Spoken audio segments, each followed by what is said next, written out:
एक नई कहानी लेकर के हम हाजिर हुए हैं। प्रिय दर्शकों, आज की जो कहानी है, आज का जो प्रसंग है, यह बड़ा ही मोटिवेशनल है, बड़ा ही ज्ञानवर्धक है। प्रिय दर्शकों, एक बार गाय माता मनुष्य के कल्याण के लिए भगवान शिव के पास जाती है और भगवान शिव से कहती है, हे भगवान, दुखों का अंत कैसे किया जा सकता है। गाय कहती है, हे भगवान, आपसे भला अच्छा कौन बता सकता है, इसलिए आप ही आज बताइए कि दुखों का अंत कैसे किया जाए। फिर भगवान शिव कहते हैं, हे गाय, आज मैं कथा सुनाने जा रहा हूं, कृपया इसे ध्यान से सुनें। अगर आप यह कहानी सुन रहे हैं तो पूरा सुनिए। इस कथा को आधा अधूरा छोड़कर जाने की गलती मत करिएगा, क्योंकि इस पवित्र कथा को पूरा सुनने से मनचाहा फल की प्राप्ति होगी। इसलिए इस कथा को पूरा सुनें। आप शिव भक्त हैं तो भोलेनाथ का अनादर न करें। एक बार संध्या के समय चंद्रपुर के राजा विक्रम सिंह जंगल से शिकार खेलकर अपने राज्य को वापस लौट रहे थे कि तभी रास्ते में उन्होंने देखा एक बालक जलती हुई चिता के पास खड़ा था। बालक को देखकर राजा अपने घोड़े से उतरे और बालक के नजदीक जाने लगे। जब राजा उस बालक के नजदीक पहुंचे तो बालक कह रहा था, मां, मैं तुम्हारी सौगंध खाकर कहता हूं, मैं एक दिन बहुत बड़ा आदमी बनकर तुम्हारे सपनों को पूरा करूंगा। राजा उसके बिल्कुल नजदीक पहुंच गए और पूछा, बेटा तुम कौन हो? बालक ने कुछ घबरा कर कहा, आप डरो नहीं, मैं चंद्रपुर का राजा हूं। अभी तुम अपनी मां की चिता के पास बहुत बड़ा आदमी बनने की सौगंध खा रहे थे। क्या मैं जान सकता हूं कि इस सुनसान जंगल में तुम अपनी मां की चिता के पास अकेले क्यों खड़े हो? तुम्हारे बाकी संबंधी और रिश्तेदार कहां हैं? महाराज, मेरी मां और मैं इस जंगल में अकेले ही रहते थे, लेकिन मेरी मां ने मरते समय मुझे बताया कि मेरे दादा बुलंद नगर के धनी सेठ करोड़ीमल थे। मेरी मां और पिताजी का प्रेम विवाह हुआ था, और चूंकि मेरी मां एक बहुत ही गरीब परिवार से थी, इसलिए मेरे दादाजी उन्हें पसंद नहीं करते थे। विवाह के कुछ दिनों बाद ही बगीचे में घूमते हुए मेरे पिताजी को सांप ने काट लिया और उनकी मृत्यु हो गई। इस पर मेरे दादा दादी ने मेरी मां को अपशकुनी और मनहूस यह कहते हुए कि उनके आने से ही मेरे पिता की मृत्यु हो गई, उन्होंने मेरी मां को घर से निकाल दिया। जब वह गर्भवती थी उस समय वह जंगल में आई और यहां एक झोपड़ी बनाकर रहने लगी। यहीं मेरा जन्म भी हुआ।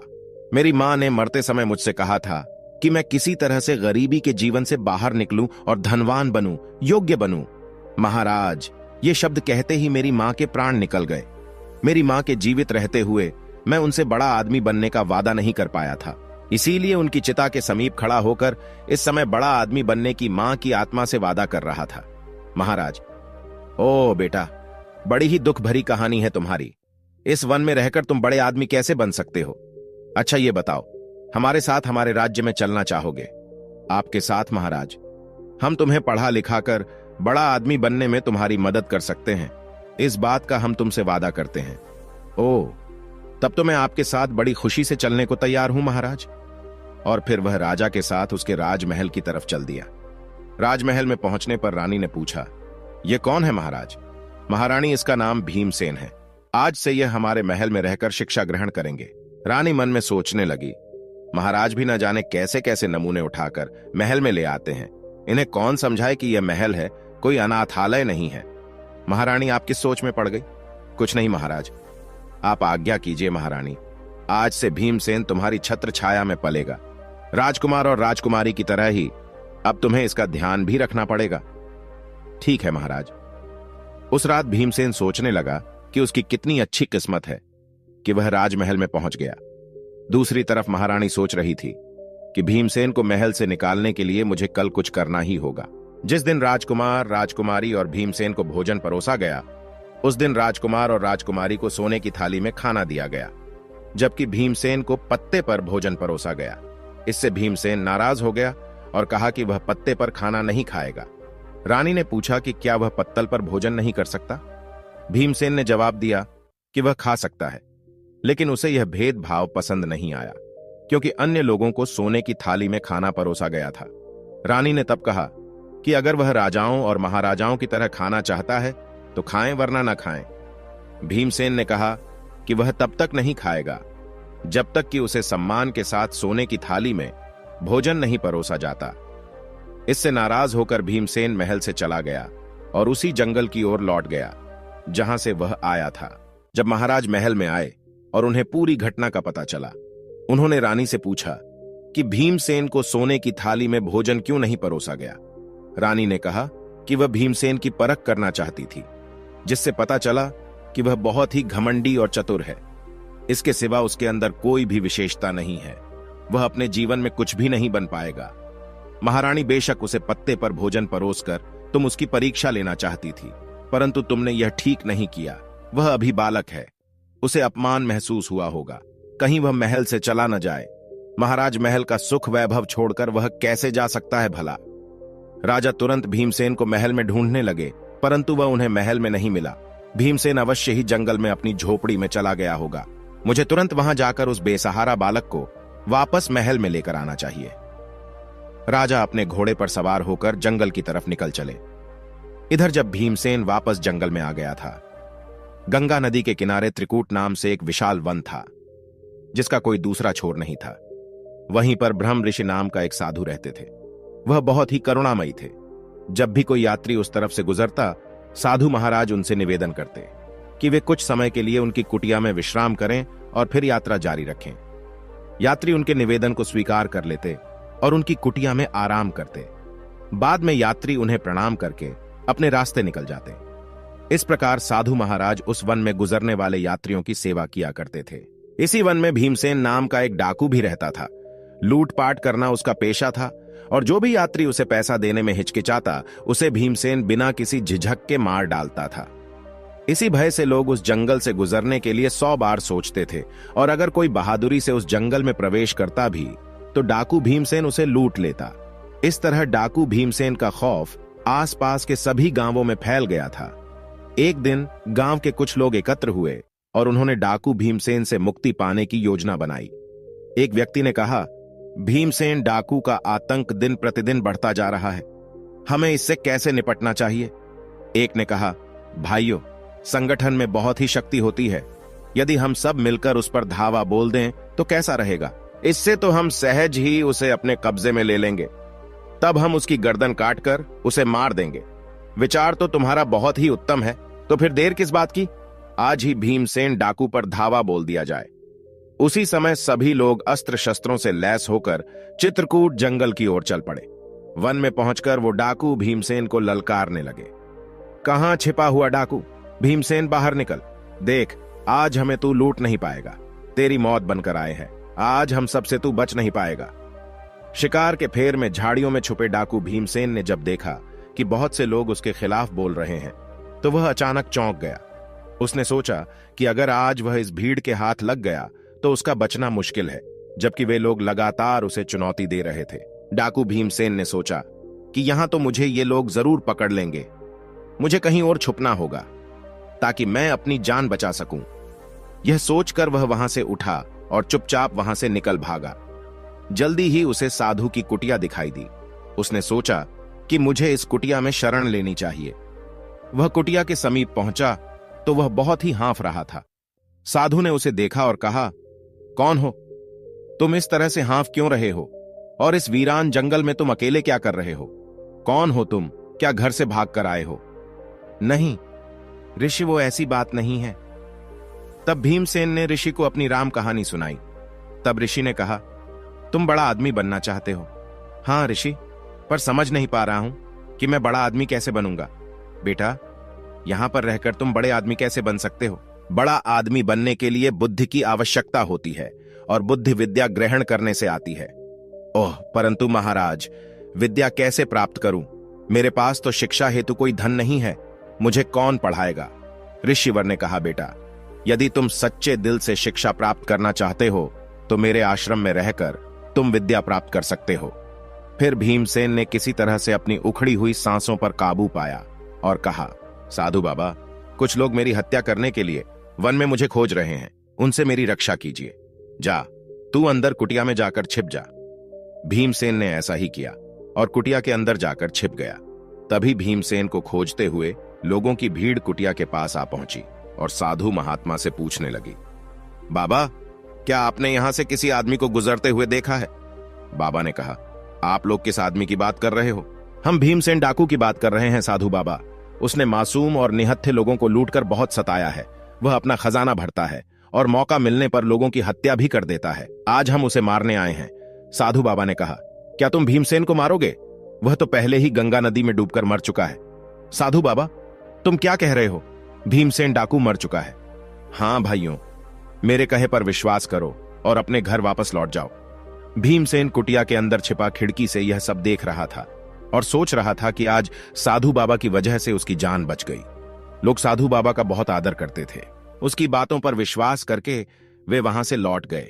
जब लोग चले गए तो डाकू कुटिया से बाहर आया और साधु बाबा से पूछने लगा, साधु बाबा, आपने मेरे बारे में उन लोगों से झूठ क्यों बोला?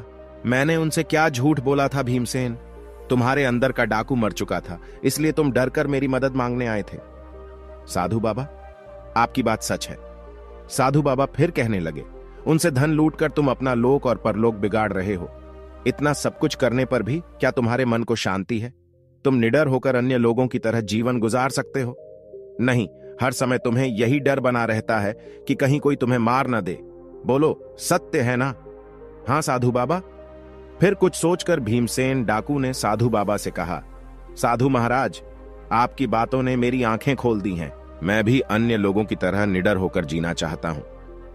आप मुझे कोई ऐसा उपाय बताइए जिसको करने से लोग मुझे भी आपकी तरह आदर सम्मान से देखें। मैं वचन देता हूं कि आप मुझसे जो भी काम करने को कहेंगे मैं उसे करूंगा। ऐसा है तब आप मेरे पीछे पीछे। तब साधु बाबा एक पर्वत की ओर चल दिए और भीमसेन उनके पीछे पीछे था। पर्वत की तलहटी में पहुंचने पर साधु महाराज ने कहा, भीमसेन, इन 2 पत्थरों को अपने सिर पर उठाकर पहाड़ पर मेरे पीछे पीछे चलो। अच्छा साधु बाबा। भीमसेन ने ऐसा ही किया और उसने दोनों पत्थर उठा लिए और अपने सिर पर रखकर साधु बाबा के पीछे पीछे चलने लगा। कुछ ही कदम चलने पर वह थकने लगा। तब साधु महाराज ने पूछा, क्या हुआ? भीमसेन ने कहा, साधु बाबा, ये पत्थर बहुत भारी हैं। साधु ने कहा, अच्छा, एक पत्थर फेंक दो। भीमसेन ने तुरंत एक पत्थर फेंक दिया और फिर से साधु के पीछे चलने लगा। कुछ दूर जाने पर भीमसेन ने कहा, साधु बाबा, यह अकेला पत्थर भी कम भारी नहीं है, अब मैं चढ़ाई नहीं कर सकता। साधु ने कहा, ठीक है, इसे भी नीचे फेंक दो और मेरे पीछे आओ। भीमसेन ने दूसरा पत्थर भी फेंक दिया और साधु के पीछे पहाड़ पर चढ़ने लगा। अब वह आसानी से पहाड़ की चोटी पर पहुंच गया। वहां पहुंचकर भीमसेन ने कहा, साधु बाबा, आप मुझे यहां पर क्यों लाए हैं? साधु बाबा ने कहा, तुम्हें एक शिक्षा देने के लिए। देखो, अब तक तुम्हारे सिर पर लूटमार और हत्यारोपी 2 भारी पत्थरों का बोझ था, जो तुम्हें जनप्रिय रूपी पहाड़ पर चढ़ने नहीं देता था। इसीलिए तुम एक काम करो, आज से तुम लूटमार और हत्याएं करना बंद कर दो। जिन लोगों का धन तुमने आज तक लूटा है उन्हें वापस कर दो। तब जाकर तुम भी सब लोगों के प्रिय बन जाओगे। तभी सब जगह भले आदमी के रूप में तुम पहचाने जाओगे। ठीक है साधु बाबा, मैं ऐसा ही करूंगा। लेकिन मुझे यह पता नहीं था कि जिन लोगों से मैंने धन चुराया था वे कौन थे और कहां के निवासी थे। फिर साधु बाबा कहते हैं, इसलिए तुम यह करो कि चुराया हुआ धन गरीबों और भिखारियों में बांट दो। ठीक है साधु बाबा, मैं ऐसा ही करूंगा। भीमसेन ने ऐसा ही किया और भेष बदलकर शहर में गया और अपने साथ लाए गए सारे धन को गरीबों और जरूरतमंदों में बांट दिया। धन बांटने के बाद भीमसेन वापस वन में साधु बाबा के पास आया। साधु बाबा, मुझे अपनी शरण में ले लो। मैंने अब तक कोई भी अच्छी बात नहीं सीखी है। मुझे अच्छी ज्ञान भरी बातें सिखाकर मेरे जन्म को सार्थक बना दो। साधु बाबा ने उसे अपना शिष्य बना लिया और कहा, भीमसेन, जहां तक हो सके हमेशा दूसरों की मदद करो, दूसरों की सहायता करो। यही मानवता की सच्ची सेवा है और यही भगवान की सेवा है। भीमसेन ने सच्चे दिल से साधु बाबा की सेवा की और साधु बाबा के सानिध्य में 5 वर्ष बिताए। इसी बीच साधु बाबा की कृपा से वह अत्यंत ही बुद्धिमान और सच्चे चरित्र वाला बन चुका था। तब एक दिन साधु बाबा ने भीमसेन से कहा, भीमसेन, आज तुम्हारी शिक्षा पूरी हुई है। भीमसेन ने कहा, पर मैं शिक्षा का मूल्य कैसे चुकाऊंगा? ऋषि ने उत्तर दिया, बेटा, शिक्षा का कोई मूल्य नहीं होता, यह तो अमूल्य है। भीमसेन ऋषि के साथ वहां रहकर उसने शिक्षा प्रारंभ की। साथ ही वह आश्रम के कामों में ऋषिवर की मदद भी करता था। वर्षों बीत गए और भीमसेन युवा हो गया। एक दिन ऋषि ने कहा, भीमसेन, आज तुम्हारी शिक्षा संपूर्ण होती है। मुझे गर्व है कि तुम मेरे सबसे योग्य और बुद्धिमान शिष्य हो। अपनी बुद्धि का प्रयोग कर तुम कठिनाइयों में भी सफलता प्राप्त कर सकोगे। यह मेरा आशीर्वाद है। अब तुम एक आदर्श पुरुष के रूप में परिवर्तित हो चुके हो। भीमसेन ने कहा, अब मुझे क्या करना है गुरुदेव? भीमसेन, अभी तुम युवा हो, अभी तुम्हारे सामने एक लंबा पूरा जीवन पड़ा हुआ है, इसीलिए अब तुम्हें कोई कार्य करके अपना जीवन यापन करना होगा। भीमसेन ने निराश होते हुए कहा, गुरुदेव, सब जगह मैं एक डाकू के रूप में बदनाम हूं, भला मुझ जैसे आदमी को कौन काम देगा? ऋषि ने कहा, जाओ, अपनी इस बुद्धि के बल के सहारे जीवन के कुरुक्षेत्र में सफल योद्धा बनकर उतर जाओ। फिर उसने निश्चय किया कि वह बीरपुर जाएगा। बीरपुर वही राज्य था जहां के राजा ने एक बार बचपन के समय में भीमसेन को आश्रय दिया था, परंतु उसकी रानी ने अपमानित करके भीमसेन को निकाल दिया था। जब भीमसेन बीरपुर में पहुंचा तब उसे मालूम हुआ कि वहां के मंत्री की आकस्मिक मृत्यु हो चुकी है और इसीलिए मंत्री का पद खाली पड़ा था। राजमहल की राज्यसभा में आज मंत्री के खाली पड़े पद पर योग्य उम्मीदवार का चुनाव करना था। भीमसेन भी उस समय राजा के दरबार में पहुंच गया और वहां पर जो कुछ भी घटित हो रहा था उसे भीमसेन बड़े ही ध्यान से देखने लगा। उस समय राजा अपने सिंहासन पर बैठे थे और उनके सेनापति ने कहा, महाराज, मंत्री की आकस्मिक मृत्यु से मंत्री का पद रिक्त हो गया है। यह पद ज्यादा दिनों तक खाली नहीं रखना चाहिए।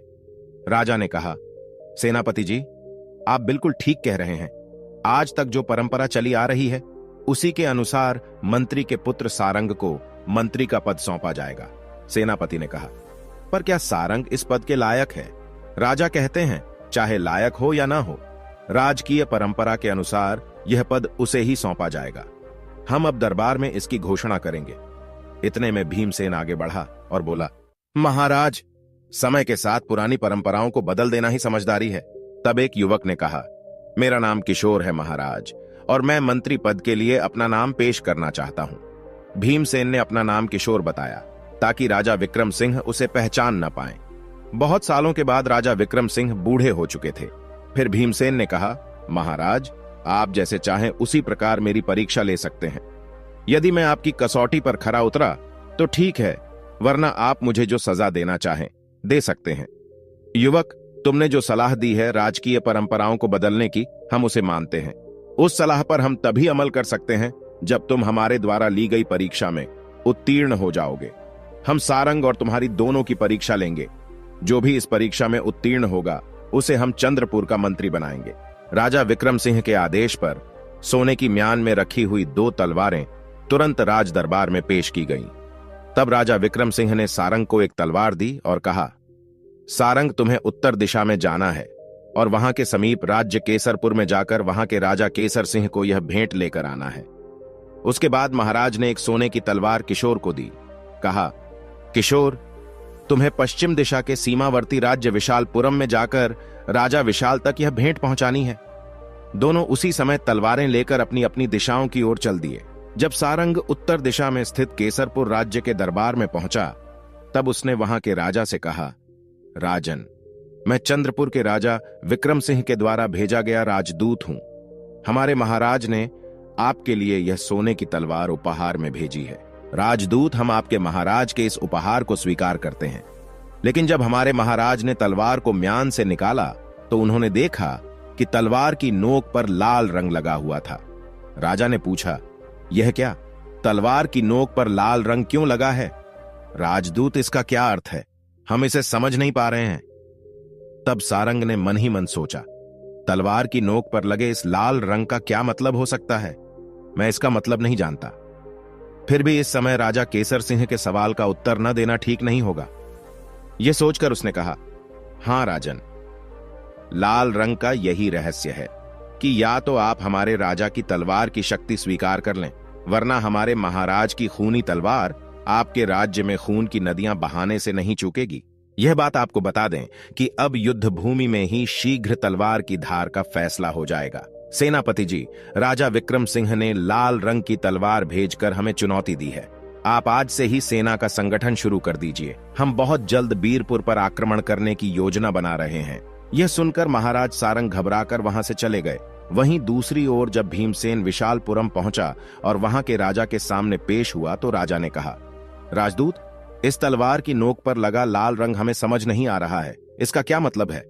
भीमसेन ने गहरी सोच में पड़ने के बाद कहा, महाराज, हमारे राजा आपका बहुत सम्मान करते हैं। ये तलवार उसी सम्मान का प्रतीक है।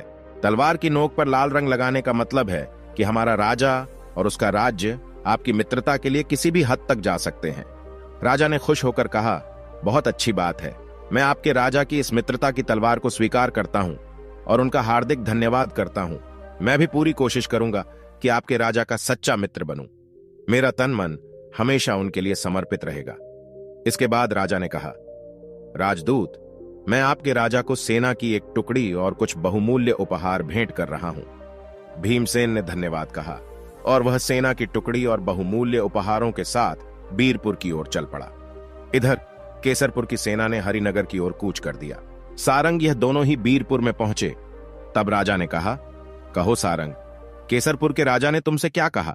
तलवार की नोक पर लगे हुए लाल रंग का तुमने उन्हें क्या अर्थ बतलाई? तब सारंग ने सारी बात उन्हें विस्तार से बता दी। ओह सारंग, यह तुम क्या कह रहे हो? केसर सिंह शीघ्र ही हमारे राज्य पर आक्रमण करने वाला है। जी महाराज। उसी समय एक गुप्तचर आया। महाराज, केसरपुर की विशाल सेना बीरपुर की तरफ बढ़े चले आ रही है। ओह, अब क्या होगा?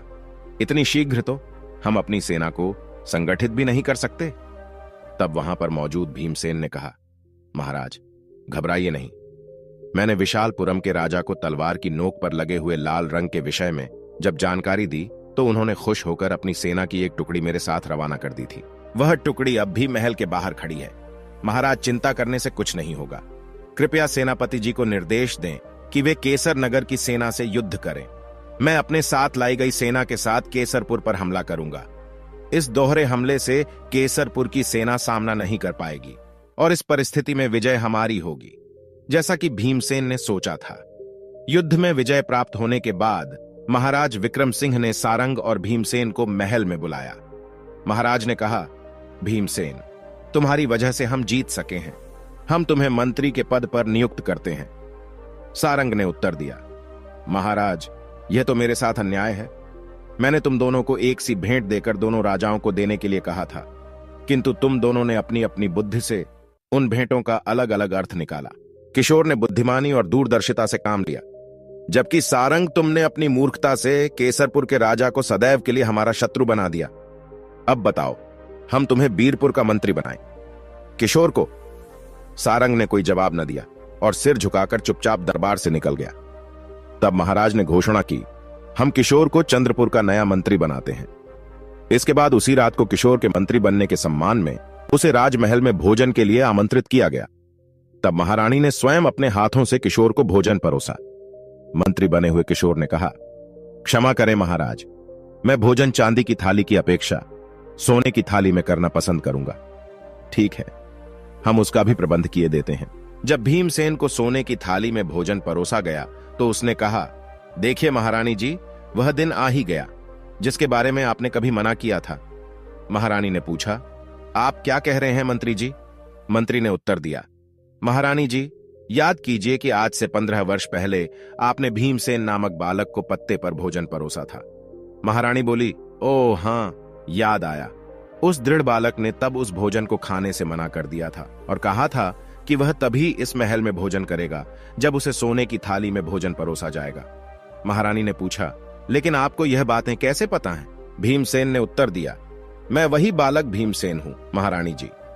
तब राजा विक्रम सिंह ने महारानी से कहा, देखो महारानी जी, जिस बालक को आपने अहंकारी समझा था वह आज इस राज्य का मंत्री है। मंत्री ने कहा, राजन, यदि महारानी जी ने मुझे उस समय तिरस्कृत नहीं किया होता तो शायद मेरे मन में ऊंचाइयों को छूने की तीव्र इच्छा नहीं जगती। मैं तो महारानी जी का एहसानमंद हूं, यह तो आपकी विनम्रता है। इस तरह से मंत्री ने कुशलतापूर्वक मंत्री का पद संभाला। फिर एक दिन राजा विक्रम सिंह ने भीमसेन को एक पत्र दिया और कहा, तुम ऊधमपुर राज्य जाओ और वहां के राज्य में चोरी चपाटी काफी बढ़ गई है। कृपया तुम जाकर अपने विवेक से उस राज्य को चोरों से मुक्त कराओ, क्योंकि वहां का राजा ने मुझे पत्र लिखकर भेजा है सहायता के लिए। फिर भीमसेन ने ऊधमपुर की दिशा की ओर चल पड़ा और एक दिन और एक रात चलकर वहां पहुंच गया। वह राजा शशिकांत सिंह के पास पहुंचा और बोला, राजा विक्रम सिंह ने आपके नाम यह पत्र भेजा है। राजा ने पूछा, तो राजा विक्रम सिंह जी ने मदद के लिए तुम्हें भेज दिया है? भीमसेन से पत्र लेकर फिर राजा ने वह पत्र पढ़ा, जिसमें लिखा था यह पत्र लेकर जो व्यक्ति आपके पास आ रहा है वह 5 वर्ष से मेरे पास मंत्री के पद पर है। मेरे साथ 5 वर्ष बिताने के बाद अब उसका मन पूरी तरह से साफ हो गया है और मेरी शिक्षा से उसकी बुद्धि तीव्र हो गई है। इसीलिए मैं चाहता हूं कि आप इसे अपना विशेष सलाहकार नियुक्त कर लें। आपका हितैषी राजा विक्रम सिंह। पत्र पढ़ने के बाद राजा सोचने लगे, यह आदमी एक समय कुख्यात डाकू रहा है और फिर एक राज्य में मंत्री रहा है। क्या इसे विशेष सलाहकार जैसे महत्वपूर्ण पद पर नियुक्त करना ठीक रहेगा? परंतु तभी उनके दिमाग में दूसरा विचार आया। पूर्व में चाहे यह आदमी कुछ भी रहा हो, परंतु जब राजा विक्रम सिंह जैसे अनुभवी राजा ने बताया है तो निश्चय ही यह उपयोगी होगा। मन में यह विचार आते ही उन्होंने भीमसेन से कहा, तुम्हारा क्या नाम है? जी महाराज, मेरा नाम भीमसेन है। भीमसेन, आज से हम तुम्हें अपना विशेष सलाहकार नियुक्त करते हैं। ओह महाराज, तब तो मैं बड़ा ही सौभाग्यशाली हूं। उस दिन राजा शशिकांत सिंह भीमसेन के साथ राज दरबार में पहुंचे और उनसे कहा, भीमसेन, आज से तुम यहीं पर बैठा करोगे। हे महाराज, भीमसेन ने अभी अपना स्थान ग्रहण किया था कि तुरंत ही कुछ लोग अपनी शिकायत लेकर दरबार में आए। उनमें 3 पुरुष और एक वृद्ध महिला थे। एक पुरुष ने आगे बढ़कर महाराज से कहा, महाराज, इस बूढ़ी महिला ने हमारा सारा धन हड़प लिया है। कृपया न्याय करें और हमें हमारा धन वापस दिलवाइए। महाराज ने कहा, पहले हमें सभी विवरण बताओ, तब हम कोई निर्णय ले पाएंगे। इस पर वृद्ध महिला ने आगे बढ़कर कहा, महाराज, ये तीनों झूठ बोल रहे हैं। मैं शुरू से ही आपको पूरी बात बताऊंगी। और उसने अपनी कहानी सुनाना शुरू किया। महाराज, ये 4 व्यापारी आपके राज्य में व्यापार करने आए थे और यहां उन्होंने भारी मुनाफा कमाया, जिससे उनके पास काफी धन इकट्ठा हो गया। फिर बुढ़िया ने कहानी सुनाते हुए बताया कि एक दिन ये 4 लोग अपना संपूर्ण धन लेकर उसके पास आए। उन्होंने कहा, बुढ़िया मां, हम इस राज्य में नए हैं और हमारे पास काफी धन है। कृपया हमारे धन की रक्षा करो। बुढ़िया ने पूछा, मैं रक्षा कैसे करूं? हम तुम्हारे घर के आंगन में धन गाड़ देंगे और जिस दिन हम चारों एक साथ आकर अपना धन मांगे, उस दिन तुम हमें धन वापस कर देना।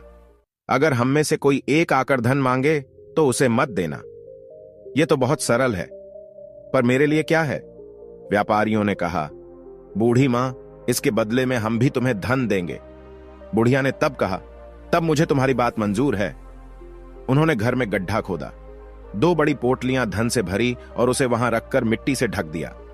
फिर वह चारों बोले, बूढ़ी मां, हम हर शाम को यहां भोजन करने आया करेंगे। बुढ़िया ने कहा, बड़े शौक से बेटो। रोज शाम को जब वे भोजन करने आते तो बुढ़िया से पूछते, हमारा सारा धन सुरक्षित तो है ना? बुढ़िया ने जवाब दिया, हां बेटा, तुम्हारा धन पूरी तरह सुरक्षित है।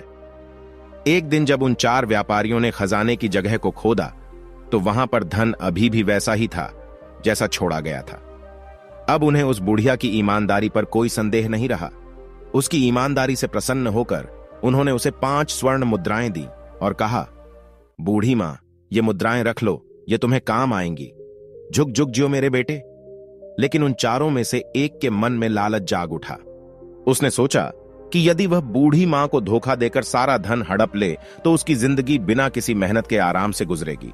एक दिन जब वे चारों व्यापारी घर के बाहर एक पेड़ के नीचे चौपड़ खेल रहे थे, तभी उनमें से एक ने दूसरे से कहा, तुम बूढ़ी मां से जाकर कह दो कि वह जल्दी से खाना बना दे, बहुत भूख लग रही है। ठीक है, मैं अभी जाता हूं, और घर की ओर चल दिया। वह सोच रहा था कि यह सबसे अच्छा मौका है जब उसके साथी बाहर व्यस्त हैं और वह अकेले धन को हड़प सकता है। घर के अंदर पहुंचकर उसने बूढ़ी मां से कहा, बूढ़ी मां, हमें इस वक्त सारे धन की आवश्यकता है। मेरे साथियों ने धन लाने के लिए मुझे भेजा है। सारे धन की एक साथ तुम लोगों को इस समय क्या आवश्यकता आ पड़ी? बूढ़ी मां कहती हैं, मेरी बात पर तुम्हें यकीन नहीं हो रहा तो तुम बाहर जाकर मेरे साथियों से पूछ लो। तब बुढ़िया घर के दरवाजे पर आई और बाहर बैठकर चौपड़ खेल रहे व्यापारियों से बोली, तुमने जयंत से जो कहा है, क्या वह ठीक है? हां बूढ़ी मां, ठीक है, परंतु जरा जल्दी कर दो। तब बुढ़िया घर के अंदर आई और बोली, तुम्हारे साथी भी तुम्हारी बात का समर्थन कर रहे हैं, इसीलिए गड्ढे को खोदकर तुम अपना धन ले जा सकते हो। अच्छा बूढ़ी मां। वह व्यक्ति मन ही मन में सोच रहा था कि मेरी चाल कामयाब हो गई। वह व्यक्ति फटाफट खड्डा खोदने में जुट गया। बड़ी ही तेजी के साथ उसने सारा खड्डा खोद लिया और धन के 2 बड़े बड़े थैले निकालकर बाहर रख दिए और बूढ़ी मां से बोला, बूढ़ी मां, तुम जरा एक लोटा पानी ला दो, मुझे बड़ी ही प्यास लग रही है। अभी लाई बेटा। और फिर बुढ़िया पानी लेने चली गई। इतने में पलक झपकते ही वह व्यक्ति ने दोनों धन से भरे हुए थैले उठाए और घर के पिछवाड़े में एक घोड़ा खड़ा था, उसकी पीठ पर लादकर वह तुरंत वहां से फरार हो गया। दूसरी ओर उनके साथी जो बाहर बैठकर चौपड़ खेल रहे थे, वह सोचने लगे कि मेरा मित्र अभी तक क्यों नहीं लौटा। उन्होंने कहा, चलो अब तक तो खाना तैयार हो गया होगा, अंदर चलते हैं। वे तीनों अंदर गए और बूढ़ी मां से बोले, खाना तैयार है क्या? हमने तो बहुत पहले अपने मित्र को खाना बनाने के लिए कहा था। बुढ़िया ने कहा, उसने मुझसे कुछ नहीं कहा, वह व्यक्ति तो सारा धन लेकर तुम्हारे पास गया है। जब तीनों व्यापारी यह सुनते हैं तो सदमे में पड़ जाते हैं और कहता है, लेकिन तुमने उसे अकेले सारा धन क्यों सौंपा? मैं दरवाजे पर आई थी और तुमने कहा था कि जल्दी करो। हमने तो सिर्फ खाना जल्दी बनाने को कहा था। क्या तुम्हारे मित्र ने तुम्हें धोखा दिया है? फिर बुढ़िया ने अपनी कहानी पूरी करते हुए कहा, महाराज, यही है सारी कहानी। बताइए, इस घटना में मेरा क्या दोष है? फिर तीनों व्यापारी कहता है, वो बुढ़िया झूठ बोल रही है। अवश्य ही इसे इस बात का पता है कि मेरा मित्र धन लेकर कहां पर गया है। महाराज, हम सब पर दया करें, इससे हमारा सारा धन वापस दिलवाने की कृपा करें। महाराज सोचने लगे, ओह, बड़ा ही विचित्र झगड़ा है कि कैसे इन लोगों का निपटारा करूं। क्यों न भीमसेन से इस झगड़े का निपटारा करने के लिए कहूं। इस प्रकार भीमसेन के विवेक की परीक्षा भी हो जाएगी। यह सोचकर उन्होंने भीमसेन से कहा, भीमसेन, क्या तुम इन लोगों के झगड़े का निपटारा कर सकते हो? अवश्य महाराज, यदि आपकी आज्ञा हो तो। भीमसेन ने बूढ़ी औरत से पूछा, बूढ़ी मां, जब चारों व्यापारी तुम्हारे पास धन रखने के लिए आए थे तो उन्होंने तुमसे क्या कहा था? जी, इन्होंने कहा था कि यह सारा धन हम तुम्हारे आंगन में गाड़ जाएंगे। जब हम चारों एक साथ आएंगे तभी उस धन को देना, किसी एक के मांगने पर मत देना। क्यों भाइयों? बूढ़ी मां ने जो कुछ कहा, क्या वह सच है? तुम्हें क्या कुछ कहना है? हमें कुछ नहीं कहना श्रीमान। बूढ़ी मां ने आपको जो कुछ बताया है वह सत्य है, लेकिन इसने हम तीनों से पूछे बिना ही हमारे चौथे साथी को सारा धन दे दिया। यही हमारी शिकायत है। तुम लोगों ने बूढ़ी मां से कहा था कि चारों के एक साथ आकर मांगने पर ही धन देना, अन्यथा नहीं देना। हाँ, यही सच है। उसी तरह जब तुम सब आकर बूढ़ी मां से पैसे मांगो तभी उसे तुम्हें पैसे देने हैं, अन्यथा नहीं। हाँ महोदय, फिर आप यहां बूढ़ी मां की शिकायत क्यों लेकर आए हैं? अपने चौथे साथी को साथ लेकर आओ और तब सभी मिलकर उससे अपने पैसे मांगो।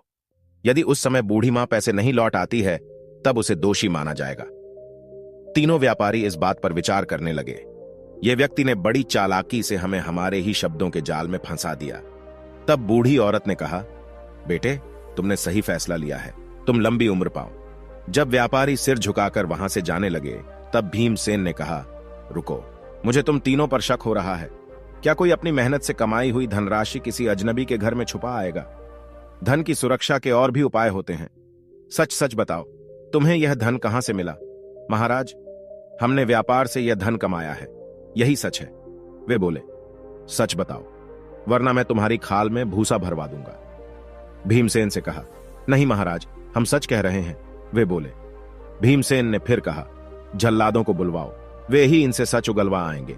नहीं, जल्लादों को मत बुलवाओ, हम सच बताते हैं।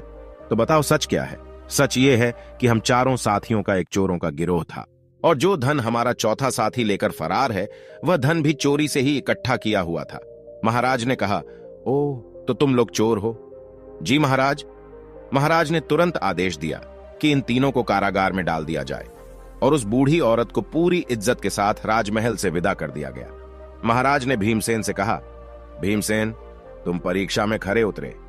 तुम्हें हमने अपना विशेष सलाहकार बनाकर उचित किया है। हमें इस फैसले पर सदैव गर्व रहेगा। उस दिन के बाद से राजा शशिकांत सिंह भीमसेन से सलाह लेकर ही अपना प्रत्येक कार्य करते थे। फिर भीमसेन जो डाकू था, अब वह दुनिया का सबसे बुद्धिजीवी कहलाने लगा। इतना कहकर भगवान शिव अपना कथा समाप्त करते हैं। प्रिय दर्शकों, हमारी आज की कहानी यहां समाप्त होती है। हम उम्मीद करते हैं कि आपको हमारी आज की यह कहानी, आज का यह वीडियो पसंद आया होगा और आप इससे ढेर सारी प्रेरणा लेंगे। मिलते हैं अगली ज्ञान चर्चा के साथ अगले वीडियो में। तब तक के लिए नमस्कार, धन्यवाद।